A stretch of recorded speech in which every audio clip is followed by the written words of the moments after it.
자, 이번 시간에는 13주차 수업이네요. 유압계통 마지막 시간입니다. 이번에 마지막 유압계통을 하고 공기저항 환경조절계통으로 넘어가도록 하겠습니다.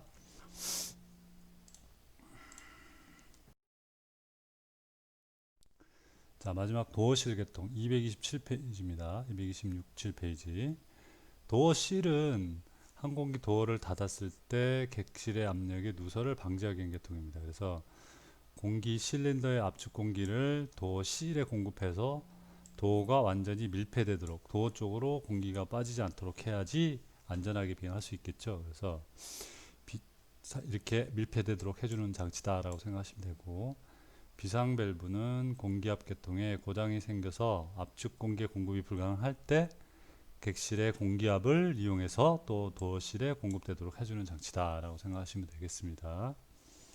자, 그 시퀀스 밸브는 우리 앞에서 배웠죠.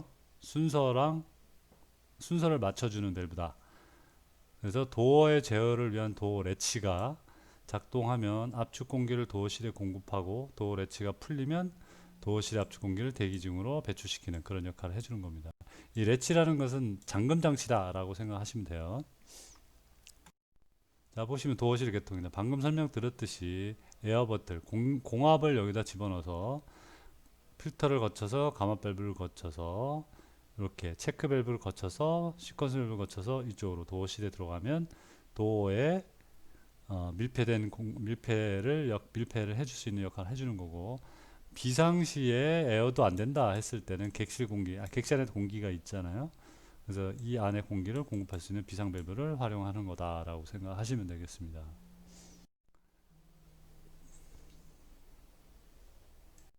잠시 죄송합니다. 이상한 전화가 하나 와갖고. 자, 그림은 다음 페이지에 나오는 그림은 도어 작동 계통입니다. 그래서 작동기의 공급 계통에 고장이 생겨 도어가 열리지 않을 때 비상공기 조정 밸브를 열어서 압축 공기 압력이 작동률을 가압하도록 해서 도어 레치 작동 실린더를 작동에 공급하도록 되어 있다. 도어 레치, 그림을 보면서 설명을 드릴게요. 도어 레치 작동 실린더가 작동하면, 자, 여기 보시면 도어 레치 작동 실린더, 이쪽에 도어 레치 작동 실린더가 있죠. 작동을 하면 토크 튜브가 움직이겠죠. 토크 튜브에 의해서 도어 레치가 풀리고 동시에 연결 기구의 작동에 따라서 밸브가 움직이게 됩니다. 이 밸브가 그래서 작동 밸브가 작동되면 압축 공기 압력이 도어 작동 실린더에 공급되어 도어가 열리게 되는. 자, 요 작동 실린더를 통해서 도어가 이쪽에서 실린더가 작동이 되고 도어가 열리게 되는 이런 겁니다. 그러니까 쉽게 말하면 평상시에는 공기압이 아니라, 자, 이 원래 유압 있잖아요. 이 유압 압력관으로 공급이 돼서 선택이 되면 이쪽으로 해서 공급이 돼서 작동 실린더가 작동되지만, 유압이 안 된다 했을 때는 이 비상 공기 조절 밸브를 통해서 공기 압력을 공급합니다. 압력된 공기를 공급시킵니다. 그러면 이쪽으로 들어가면서 선택 밸브에서 작동류가 아니라 공압을 선택하겠죠. 그럼 이쪽을 통해서 이렇게 공급이 되고, 이 공급을 통해서 토크 튜브를 작동시키고 도어 레치 작동되면 도어 레치가 열리겠죠. 그러면 이렇게 해서 공급이 되면서 작동 밸브가 열려서 도어 작동 실내가 작동되고 도어가 열리는 이런 형태가 되겠습니다. 자, 그러니까 비상시에는 공압을 사용하는 거다라고 생각하시면 되겠죠. 그래서 먼저 작동 상태를 나타내는 컨디션 라이트가 점등되고, 도어가 잘 작동되지 않는지 조종사가 봐야 되니까, 그렇죠? 그래서 스위치의 위치와 밸브 위치가 일치하면 일치등이 들어오고, 일치하지 않을 경우는 불일치등이 들어오는 겁니다. 자, 브레이드 공기로 엔진과 제어 밸브 사이, 예를 들면 엔진과 공압 구성품 사이에 연결주는 공압 매니폴드가 있다. 그 다음에 다기능 밸브로서 RSOV라고 해서 Pressure Regulator and Shut-off Valve라고 합니다. 이게 다기능 밸브, 여러 가지 기능이 있어요. 뭐냐? 개폐, 압력 조절, 온도 조절, 그 다음에 역류 방지, 그 다음에 엔진 시동 시 역류 방지 등 여러 가지 기능이 있습니다. 그래서 제가 왜 노란색으로 비추어 놨나? 다기능 밸브가 하는 역할이 무엇냐 물어보는 경우가 있습니다. 이거 꼭 기억해 두시기 바라겠습니다. 그 다음에 마지막으로 APU입니다. 우리 항공기에 작동되는 작동을 위해서 보조 엔진이 있습니다. 별도로.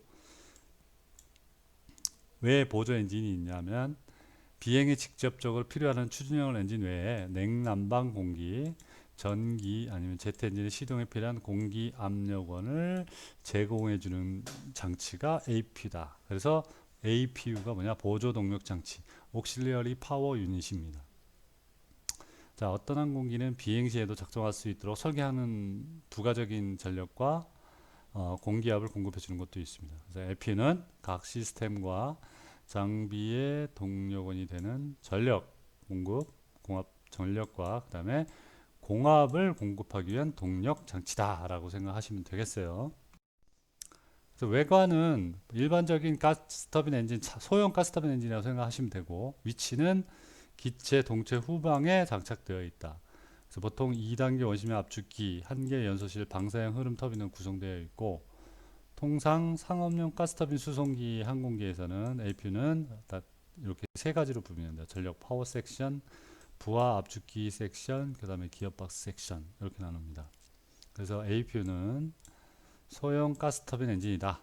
그래서 주 엔진의 공중 및 지상 시동 장치로 사용됩니다. 메인은 원래. 그 다음에 항공기 비상 및 보조 전원도 공급해주고 뿐만 아니라 승무원과 객실의 환경 조절 계통에 사용되는 분리드 공기를 공급해주는 역할도 한다. 위치는 모양은 이런 모양이죠. 보통 소형 엔진이고 위치는 항공기 꼬리 부분 제일 뒷부분 이렇게 배기구가 치돼 있죠. 이게 이제 엔진이다 보니까 엔진 배기구가 이쪽을 통해서 나갈 수 있도록 배기가스가 이렇게 배기구가 설치되어 있는 겁니다. 이제 이해되시죠?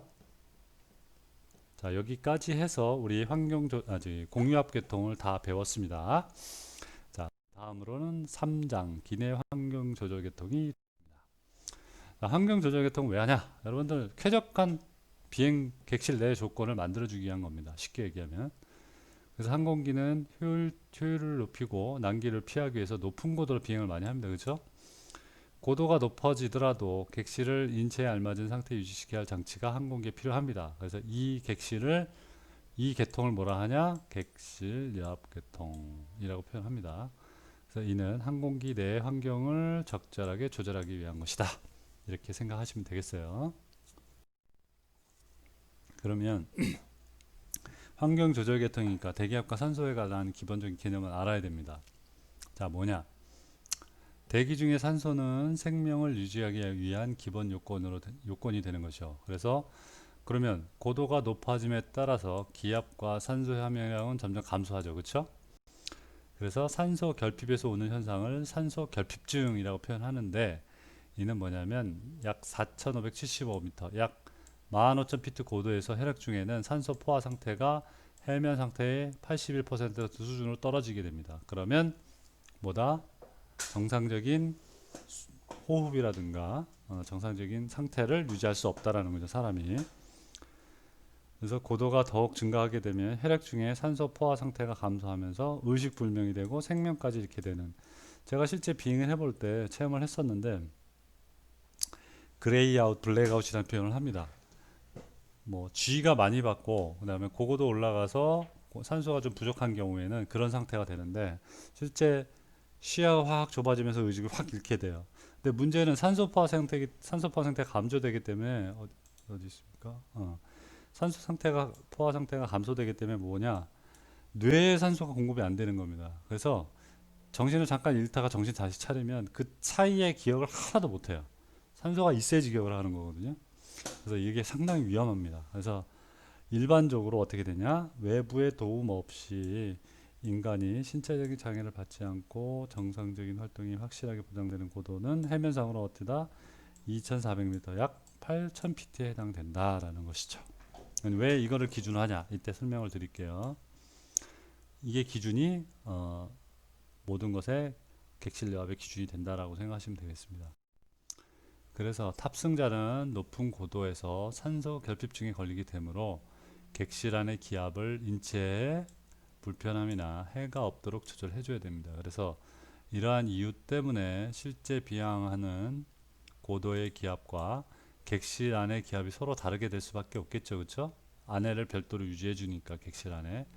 그래서 실제 비행하는 고도를 비행고도라고 표현하고, 그 다음에 별도로 객실의 기압을 조절해서 기압을 맞춰주는 고도를 그래서 객실 고도라고 표현합니다. 그래서 객실 여압계통이 없는 상태에서는 인간이 호흡할 수 없습니다. 그래서 여러분들 쉽게 비행기 안에서 호흡할 수 있는 것은 여압을 유지하기 때문에 그렇습니다. 그래서 비행기는 외부 공기를 그대로 공급하는 것이 아니라 일단 압축시켜서 공급하게 됩니다. 잠시 물 한 잔 먹었습니다. 그래서 이러한 압축 공기의 공급 기준은 미 연방항공청 FAA를 들어보셨죠? Federal Aircraft Association 해서 객실 내 기압이 8,000피트, 22.22인치 HG에 해당하는 기압 아래로 내려가지 않도록 유지해야 된다라는 게 FAA 규정입니다. 8,000피트, 요거 문제 갖고 나옵니다. 여러분들 기억하세요. 그림, 다음 페이지 그림을 나오는 거 보면 여압계통이 갖춰진 항공기가 비행하는 동안 비행고도 아까 얘기한 거와 객실고도의 차이를 나타내는 겁니다. 그래서 비행고도와 객실고도의 차이로 인해서 기체 내 외부에는 다른 압력이 작용하게 되는데 그 압력차를 뭐라 그런다? 차압이라고 표현합니다. 그래서 비행기 구조가 견딜 수 있는 차압은 설계할 때 정해지게 되고 항공기가 또 상승 혹은 하강 시에 객실 내부의 압력 변화율이 300에서 500피트 분당 300에서 500피트 이상 이내가 되도록 공기 흐름을 조절해야 됩니다. 자, 그림을 보면 고도가 지금 4만5 실제 고도죠. 45,000피트고 여기는 8,000피트를 유지합니다. 이륙할 때는 10,000피트든 이하든 하여튼 항상 유지를 이게 객실 고도를 유지하는 방법이 요거 이 점선이고 실제 비행 고도는 요 파란색 선이 되겠습니다. 그래서 실제 비행 고도의 압력 2.14 psi보다 훨씬 높겠죠. 8,000피트를 유지하니까. 그래서 객실 고도의 압력을 유지하면 약 11.04. 그래서 그 차압이 8.9 psi입니다. 요거 이상 차압이 생기면 안 된다라는 얘기죠. 이해되시죠? 자, 그래서 객실 안의 압력을 높이기 위해서는 밖으로부터 신선한 공기를 흡입해서 압축기로 압축시켜서 객실로 공급을 해야 됩니다. 그때 객실 여압은 압축 공기를 객실 고도에 맞게 조절해서 공급하는 것이 아니라 어떻게 하냐면 압축된 공기를 계속해서 객실에 공급하며 그 다음에 객실 내 압력은 기체 밖으로 일정량만 공급한 양보다 적겠죠. 조금씩 배출시키면서 공기량을 조절함으로써 조절되는 겁니다. 이거 개념 꼭 기억해 두세요. 이때 사용하는 밸브가 별도로 있습니다. 요거 문제 많이 나옵니다. 나중에 뒤에 가서 설명을 드릴게요. 그래서 공기조화 계통은 냉각 장치와 가열 장치를 이용해서 공기조화기 이런 영어로 뭐예요? 에어 컨디셔닝 시스템이잖아요. 여러분들 평상시 사용하는 에어컨이랑 똑같다라고 생각하시면 돼요. 그래서 압축 공기의 온도를 인체에 맞도록 유지해주는 장치다라고 생각하시면 돼요. 또 이상한 전화가 또 왔네요. 그래서 객실 내부로 유입되는 압축 공기의 온도를 인체에 알맞은 상태로 조절해서 하는 장치로서 여압계통과 함께 같이 사용된다. 자, 그럼 여압공기는 객실 저압과 공기 저하를 위해서 왕복기관 항공기에 사용되는 거 있죠? 우리 기억나죠? 과급기, 슈퍼차저 또는 배기가스로 구성되는 터빈을 이용한 터보 과급기로부터 얻어집니다. 그 다음에 가스터빈 기관 항공기에서는 기관 압축해서 나오는 분리대어 있죠? 분리대어를 공급받지만 이로 인해서 약간의 출력 감소는 일어난다. 당연히 출력을 뒤로 빼야 되는데 분리대 공기를 옆으로 빼내니까 기관의 출력은 약간 감소가 될 수밖에 없겠죠. 그래서 현대 항공기에서는 기관 분리대 공기에 의한 출력 감소를 줄이고 여압 공기 오염 문제를 해결하기 위해서 여관 객실 공기를 신선한 공기에 혼합해서 객실에 또 다시 공급하는 장치도 있다라는 겁니다. 자, 이해되시죠? 그래서 왕복기관 항공 여압 공기의 공급은 왕복기관은 과급기 슈퍼차저 또는 터보차저로부터 객실 여압에 필요한 공기를 공급받습니다. 과급기는 왕복기관에서 구동되는 일종의 공기 펌프죠. 그래서 흡입 과정 중에 공기를 가압해서 그 중에서 일부를 직접 여압계통으로 보내주는 장치다. 다음 페이지 그림을 보면 3-2인데 터보 과급기입니다. 이게 과극기와 작동 절차는 같으나 배기가스를 이용해서 구동한 점이 좀 다르고, 이런 방법들은 객실 공기가 연기, 윤활유에 의해서 오염될 염려가 있어서 기관의 출력을 감소시키는 단점, 이런 것들이 좀 있어서 좀 별로 많이 사용은 안 합니다. 자, 요 모양이 터보 가극기입니다. 이제 배기가스에서 오는 그 가스를 여기다 이 팬들 보이죠? 이 회전을 시켜서 이렇게 공급해주는 그런 장치다라고 생각하시면 되고, 자, 가스 터빈 기관에서는 객실 여압을 위해서 기관 압축기에서 가압된 분리드 공기를 사용한다고 아까 말씀드렸고, 이렇게 하면서 엔진 출력은 약간의 가져올 수 있고 약간의 출력 감소가 일어난다는 거고, 그래서 어떤 항공기에서는 공기의 오염 문제 때문에 별도의 압축기를 사용하는 경우도 있습니다. 이때 압축기는 액세서리 케이스의 구동 기어에 의해서 구동되거나 아니면 기관 압축기부터 나오는 분리드 공기에 의해서 구동된다. 그래서 압축기 형식은 루트식이 있고 그 다음에 원심력식 압축기가 있다. 우리 원심력식은 앞에서 배워봤죠? 자, 루트식은 이렇게 합니다. 두 개의 로브형 회전자가 있습니다. 그래서 이렇게 땅콩 모양의 회전자가 있어서 얘가 이렇게 회전하죠?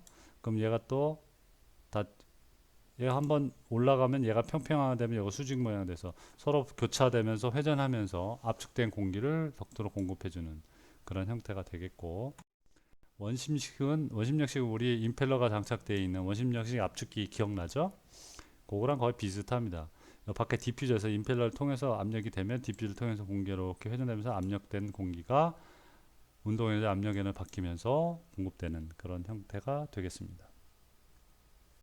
자, 그 다음에 다음 페이지 나오는 그림은 기관 분리드 공기를 이용해서 여압하는 장치입니다. 그래서 기관 분리드 공기를 이용해서 터빈을 구동시킨 다음에 같은 축에 연결되어 있는 터보 압축기가 회전하면서 외부 공기, 램 공기를 압축시켜서 이 압축된 램 공기와 기관 분리드 공기가 섞여서 객실로 보내주는 그런 형태가 되겠습니다. 자, 자, 램 공기가 파란색 화살표를 통해서 이렇게 들어옵니다. 그러면 들어오자마자 어디 여기 압축기가 있죠.